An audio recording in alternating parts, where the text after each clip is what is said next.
بقالي كتير عايز اكتب عليها، ومعاني الكلام مش لاقيها.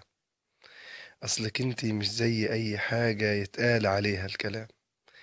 انت غير في لون شمسك وطلة نهارك. انت غير في عيونك السمر وكرمك في دارك. انت العشق والوطن، انت سر السلام. في كلامي عنك اتفك الحصار عن الألم، وحروف الكلام عرفت معانيها. في ناس بتموت عشان ترفع العلم، وناس عايشة عشان تهد في صواريها. ما تخافيش يا مصر، ما تخافيش يا مصر، ولادك حواليك.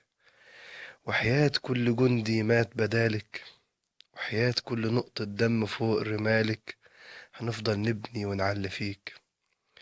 روحوا اسألوا الكرنك وتعالوا اسألوا الأهرامات، مين يا ناس أصل الوجود.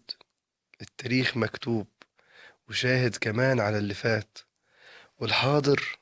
ولو مهما كان شبابك عشانك قادر يبني من غير حدود. انت اصلك مش زي اي حاجة يتقال عليها الكلام. انت العشق والوطن، انت سر السلام.